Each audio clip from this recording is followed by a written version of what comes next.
Hello student, good morning.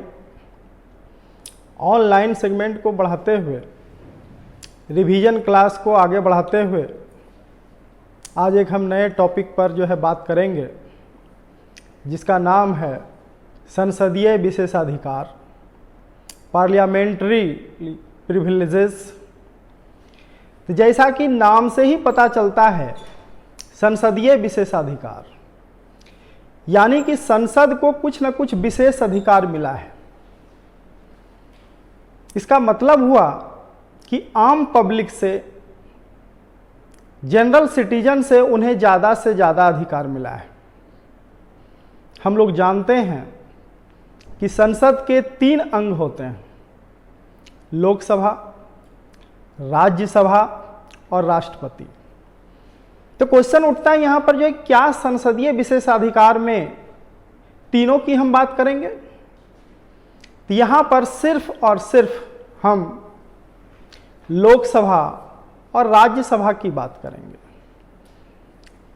राष्ट्रपति को इसमें किसी भी तरह का विशेषाधिकार नहीं मिला हुआ है।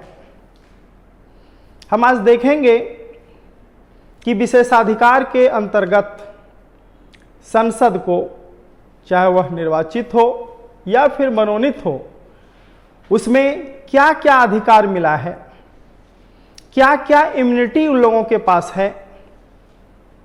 तो हम लोग स्टार्ट करें इस क्वेश्चन को। संसदीय विशेषाधिकार।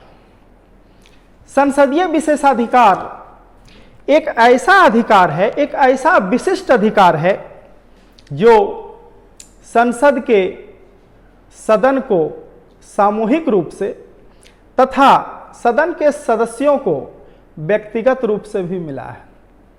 पूरे के पूरे सदन को अधिकार जो मिला है एक साथ, उसको हम लोग जो है सामूहिक अधिकार कहेंगे। और 1 बाय 1 जितने भी जो है मेंबर हैं, उनको जो है अपना एक व्यक्तिगत अधिकार जो है मिला है।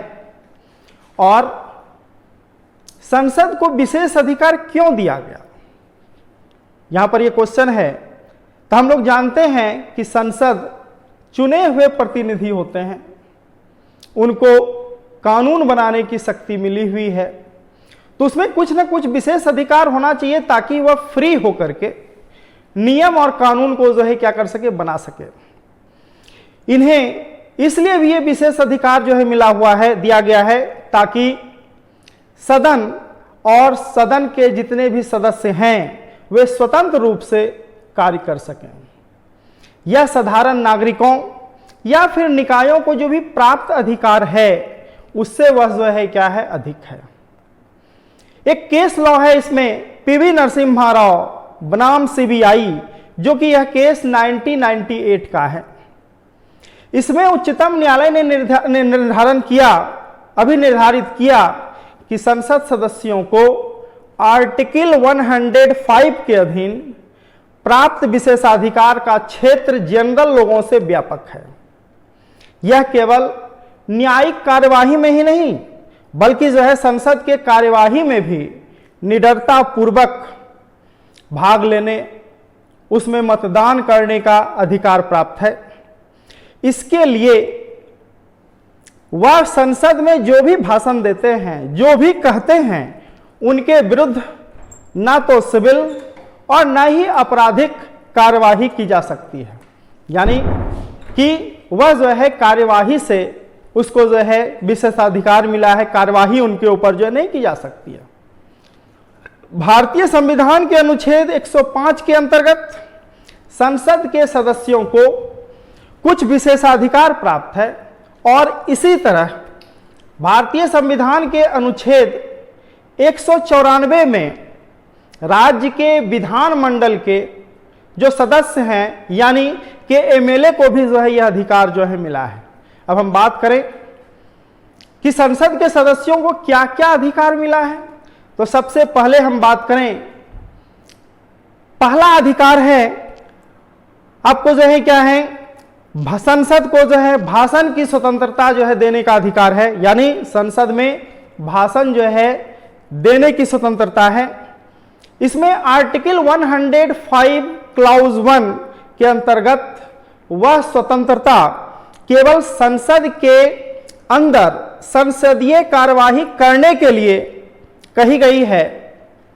साथ ही साथ उसमें जो है क्या है, आर्टिकल 19(2) को प्रतिबंध नहीं किया गया है, नहीं लगाया गया है। इसमें प्रतिबंध तब है क्या, इसमें एक चीज का प्रतिबंध है, आर्टिकल 121 क्लाउज 1 के तहत उच्च न्यायालय का न्यायाधीश या फिर उच्चतम न्यायालय का न्यायाधीश अपने आचरण को, यानी कि डिसीजन देने के समय जो भी आचरण है उसकी चर्चा संसद में नहीं की जा सकती है।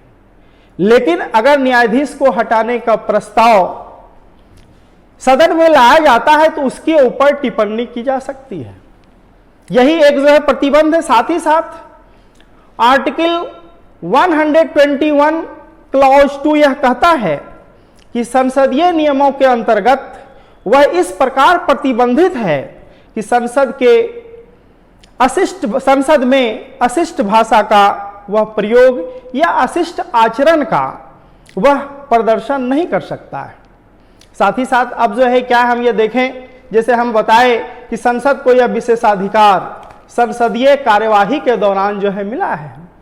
संसद के बाहर प्रत्येक संसद का सदस्य एक आम नागरिक के जैसा वह जो है क्या करेगा, काम करेगा, यानी उसको अधिकार एक आम नागरिक के जैसा जो मिला है।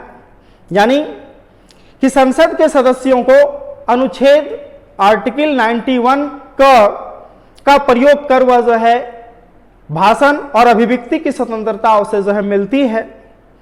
उस स्थिति में वहां पर जो है अनुच्छेद 19 क्लॉज 2 के निबंधनों के वह जो है अधीन होगा। यदि कोई संसद सदस्य संसद में दिए गए मानहानिकारक भाषण को संसद के बाहर दर्शाता है, यानी कि जो संसदीय कार्यवाही में वह जो है मानहानि कारण अगर जो है भाषण दिया है और उसको रोड पर वह जो है दोहराता है, जनरल जगह जो है क्या करता है, दोहराता है, तो उस स्थिति में वह भारतीय दंड संहिता के धारा 500 के तहत 500 के अंतर्गत मानहानि के अपराध का जो है दोषी जो है माना जाएगा। दूसरा अधिकार जो हम लोग देखते हैं कि संसद को जो मिला है वह है सदन की कार्यवाहियों में जो प्रकाशन का अधिकार है उससे रिलेटेड है। यानी यह आर्टिकल 105 क्लॉज 2 यह कहता है कि किसी भी व्यक्ति को यह अधिकार होता है जब संसद इच्छा जाहिर करता है तो उस समय कोई भी व्यक्ति केवल संसद के सदन की कार्यवाहियों के लिए वह आम जनता की जानकारी के लिए उसका प्रकाशन जो है वह कर सकता है, प्रकाशित कर सकता है, या फिर संसद चाहे तो उसके प्रकाशन को रोक सकता, फुल्ली रोक सकता है, या कार्यवाहियों के किसी एक पार्ट को वह जो है क्या कर सकता है, रोक सकता है। यानी कि क्या प्रकाशन होना है या नहीं होना है यह संसद के इच्छा के ऊपर डिपेंड करता है। जैसे कि मान लिया जाए अभी हम देखें, अभी से आज से जो है क्या है देखें हम लोग जो 5-6 महीने जो एक शीतकालीन सत्र चल रहा था और उसमें कैब यानी सिटीजन अमेंडमेंट बिल लाया गया, जिसमें जब कार्यवाही हो रही थी तो उस समय एक नेता ओवैसी थे, उन्होंने उसको जो है बिल को जो है क्या कर दिया, फाड़ दिया। तो सदन ने उस हिस्से को, जिस हिस्से में उसने जो है फाड़ा था, उसके प्रकाशित होने पर जो है रोक लगा दिया और इस संबंध में संसद ने एक अलग संसदीय कार्यवाहियों के लिए यानी कि जो है क्या है प्रकाशन का संरक्षण वह देने के लिए अधिनियम 1956 को जो है पारित किया और उसमें यह जो है क्या है बताया गया कि क्या जो है आप प्रकाशित कर सकते हैं और क्या प्रकाशित नहीं कर सकते हैं। ये सारा का सारा जो है संसद के ऊपर जो है डिपेंड हो गया। अब है एक तीसरा अधिकार है अन्य विशेषाधिकार यानी कि अदर प्रिविलेजेस।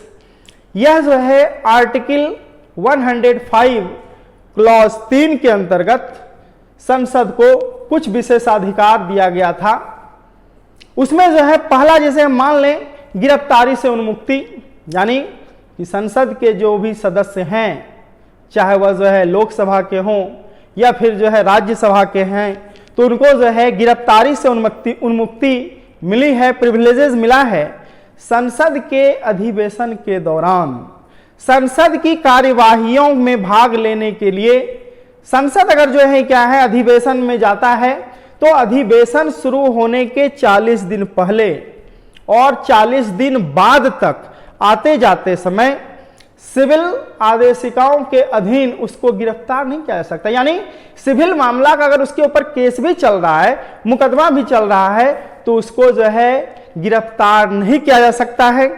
यह इसका वर्णन जो है धारा जो है यानी कि सिविल संहिता की धारा जो है आपका जो है 135 को में उपबंधित किया गया है।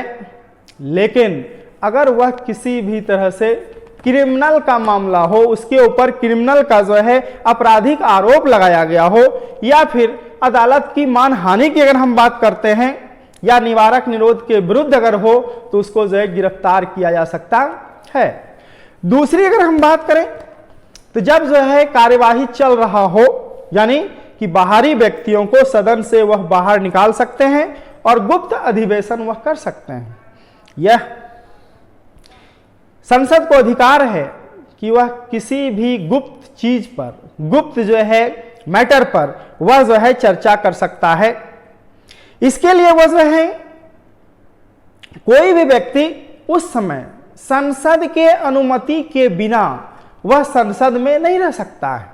अब यहां पर जो है क्या है, वह कार्यवाही गुप्त जब करेगा तो उस समय जो है बाकी जितने भी व्यक्ति जो संसद के सदस्य नहीं हैं उसको वहां से बाहर निकालने का अधिकार उसे जो है। लेकिन इसमें एक व्यक्ति है, एक पोस्ट है जो भारत के महान्यायवादी की हम बात करते हैं, जो न तो संसद का वह अंग है, न तो संसद का वह सदस्य है, बल्कि वह जो है सरकार के तरफ से जो है क्या है एक वकील के रूप में काम करता है।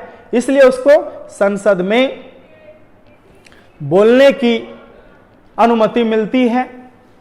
तो इस तरह से हम देखते हैं कि भारत के महान्यायवादी को भी संसद के तरफ से जो विशेषाधिकार, संसद को जो विशेषाधिकार मिला है उसको भी जो है विशेषाधिकार जो है मिला है।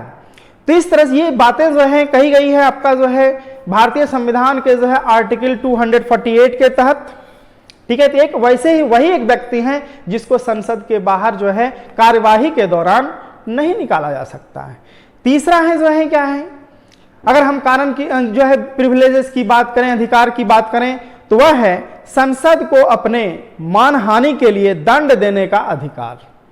यानी संसद को अपनी मानहानि के लिए किसी भी संसद सदस्य या बाहरी व्यक्ति को दंड देने का अधिकार है। किसी मामले में संसद के विशेषाधिकार का उल्लंघन किया है या नहीं किया है, यानी कि कोई भी सदस्य संसद का विशेषाधिकार जो उसको मिला है उसका वह उल्लंघन किया है या उसके अंतर्गत वह काम किया है, इसको देखने का काम संसद का ही है। यानी कि न्यायालय उसमें किसी भी तरह का कहीं भी कोई हस्तक्षेप नहीं कर सकता है। वास्तव में संसद की यही शक्ति संसदीय विशेषाधिकारों की आधारशिला है, जिसके बल पर वह अपने विशेषाधिकारों और प्रतिष्ठाओं को बनाए जो है रख सकती है। तो इस तरह से जो है क्या है मानहानि से रिलेटेड भी जो है क्या है उसको जो है उन्मुक्ति मिली है। साथ ही साथ नेक्स्ट जो है क्या है अधिकार जो उसको संसदीय अधिकार मिला है वह क्या है कार्यवाहियों के विनियमन का अधिकार। यानी संसद को अपनी कार्यवाहियों के विनियमन और उससे संबंधित सभी बातों पर उचित व्यवस्था देने का अन्य अधिकार। यानी कि वह जो है क्या है कि अपने प्रोसीडिंग को, उसका प्रोसीडिंग अगर अनियमित भी है तो इसमें न्यायालय किसी भी तरह का हस्तक्षेप नहीं कर सकता है। उसके लिए उसको जो है अपना एक अलग से प्रिविलेजेस है, उसको जो है वह किसी भी तरह से न्यायालय हस्तक्षेप नहीं कर सकता। अब हम लोग देखते हैं कि संसद का विशेषाधिकार जो है क्या न्यायालय उसमें हस्तक्षेप कर सकती है।